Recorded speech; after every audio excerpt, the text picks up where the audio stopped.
the mainstream media has made a lot of given a lot of space to the apparent conflict between you and some of the NGO leaders in Penang. Do you think they have fairly represented this tension, which I believe is there between your government and members of the civil society? No, I think that what the mainstream media is trying to distort and twist some of the words that we have said by, I think, putting in conflicts when there was none.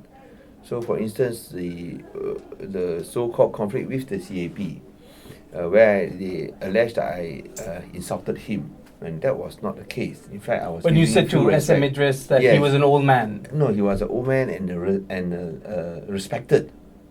And I think I was just stating my respect for him. If you want to put it shortly, it was a revered old man in that sense. So I explained to SM Idris, and of course he knew it.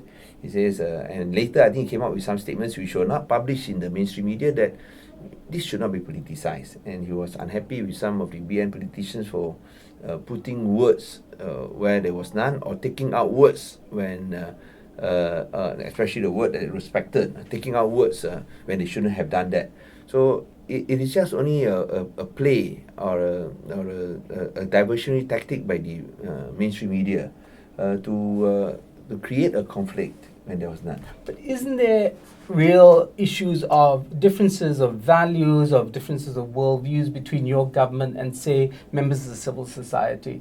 For instance, in terms of priorities, high-end developments as opposed to things that are much more kind of public orientated.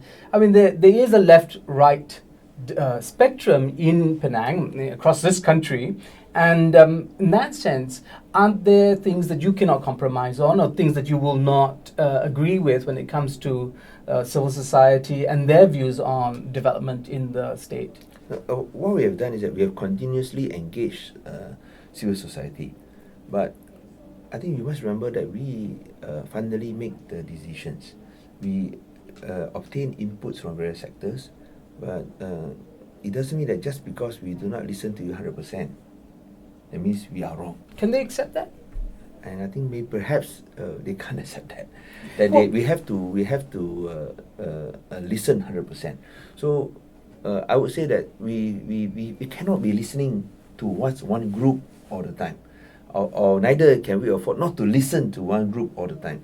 So when you talk, for instance, if some of the grousers saying that you only encourage high-end development, that's untrue. That's completely untrue. For those who want to do projects, they are subject to quotas of building low-cost or low-medium-cost housing, 30%. That's enforced rigorously. So when they fulfill that requirement, they are allowed to build. It all depends on market supply and demand forces. Okay, and then the other question, for example, you talk about public transport. No, I fully endorse the views there's a need to improve public transport. But what can I do when public transport is not within the jurisdiction of the state government? It is completely under the federal government. I cannot even compel a taxi driver to use meters, because that is within the confines of the federal government. When we wanted to provide free bus services in the inner city areas, we have free inner city tours, even though we are paying for it. The federal government rejected our application. They rejected our offer to pay to provide free bus services. By the reason given, our thought was incredible. Was that by doing so, you are killing the competition. Okay, I just want to talk a bit about, say, political philosophy. Yes. Okay, your own sort of views on government. NGO leaders are unelected. Yes. And many of them stay in their positions for their lifetimes. It's a curious fact that many of them advocate democracy but have very undemocratic organizations. You are an elected official. You are subject to popular vote. But at the same time, does it mean that you have a greater voice, that you can tell them, at the end of the day, I'm an elected official and therefore I have to make the decisions? Is that the nature of democratic politics? No, I do not tell them that. I would say that basically we want to engage with civil society groups, because we want Penang to be a civil society. But at the same time, we hope that they understand that we collect input from all groups, and we have to make a decision. Is our call, what we think is for the benefit of people. It may not be the correct call, but I think, to some of these groups, but we feel that it's in the genuine interest of the largest number of people, and it's not easy to make, but I think we do it with sincerity, and we do it with commitment to Penang's future. And I think many of these groups would concede that we do more engagement than the previous government. But perhaps I think they demand much more, that we must listen to them.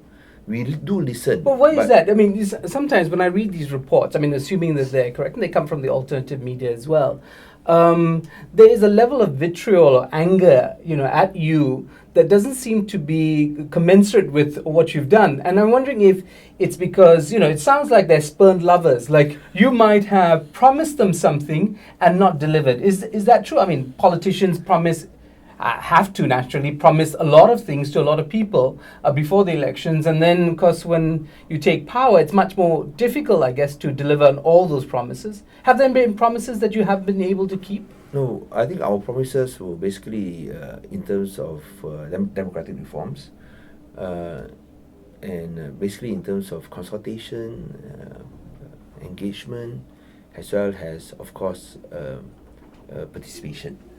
That we have done.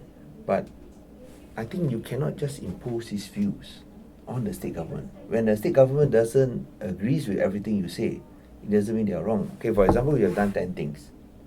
9 things is okay with you. But that one single thing, which you don't agree what the government is doing, you use that to hit the state government. I think that probably misses the point. That you are able to achieve 9 things, when in the past you probably could only achieve 1. But when you don't control the media highlights that. And some of these NGOs are actually Barisan National setups. They just exist after the 2008 elections. So they are, Barisan National knows how to play the game. They find that these NGOs are effective in forming public opinion. So they decide also to set up a similar NGO where they hide behind NGOs so that they can hit at you. Otherwise, it will not be seen as being so effective if it comes directly from Barisan National. Right. If, for instance, the Penang Forum is made up of people with a long history, with solid credentials. Yes. I mean, they're not a fly-by-night, setup, right? So there you have. Could you say something a bit about the kind of relationship you have with the Penang Forum? No, I think it is a good relationship, but it cannot be a relationship where one is subservient to the other. And we recognize that the Penang Forum has its views, just as the state government has its views. I think probably one mistake that the Penang Forum sometimes, or some of these NGOs sometimes forgets, is that when you talk about public transport, for instance, you must realize, where are our powers? When you don't have powers over public transport, there's really nothing you can do. And I do not want to flog a dead horse, but sometimes having an appreciation of the limits of state government power is important.